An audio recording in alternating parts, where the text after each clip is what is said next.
months ago, we were celebrating a beautiful flower festival in our temple.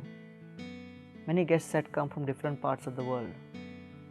A gentleman had come to the temple for the first time. He was from South India, and he was used to visiting temples and celebrating various kinds of festivals. This was a different kind of festival he saw, where we were plucking the flower petals, and those petals were going to be offered to the deities.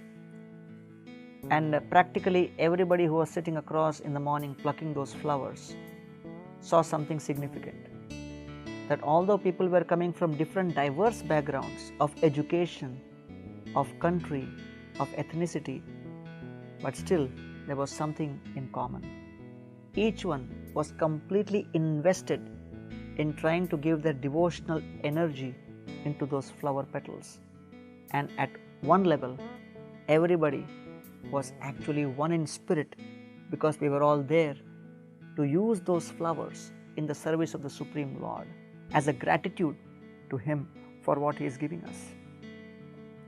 So this gentleman was asking me, what are we going to do with all these petals? And I said, wait till the evening.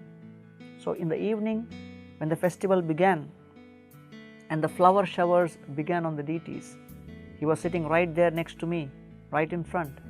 And we were seeing this beautiful shower of flowers, and after the flowers were showered on the deities, they were showered on the devotees. And when the flowers started being showered in the temple, this gentleman got bewildered, because he had never seen so many flowers being showered. And then when the flowers fell down, the devotees started taking the flowers in their hand and started hitting each other with great love and affection. And it was such a fantastic, amazing scene. But it was a total shock for him, because he had not expected anything like that. And then suddenly a bunch of flowers came and hit him on his face. It took him by surprise. He looked around to see if anybody is watching him or not. And when he thought that nobody is watching him, everybody is busy in their own play, he picked up a bunch of flowers and he started hitting others and enjoying that game. And in this way, he experienced the great love, affection and reciprocation in the association of devotees, in glorification of the Supreme Lord. Next day in the morning, I had the shock of my life when I saw him. He had beads in his hand, he was chanting the Lord's names, and he was actually practicing meditation. And I asked him, hey, what happened? Yesterday I thought you had lots of questions about this event. He said, I don't know what happened, but when those flowers hit me, something triggered within me, and I'm just electrified and energized. The question arises, when we go to the temples, why do we offer flowers? Those flowers represent the feelings of our heart, and we are actually expressing our gratitude to the Lord, who is giving us every possible item we can imagine in life.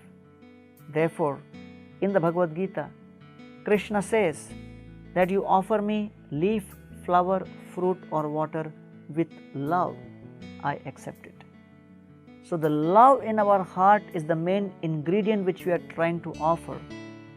And while making the offering, the flower becomes a very attractive, convenient and favorable medium, and therefore the flowers are used in offering our love, affection and gratitude to the Lord.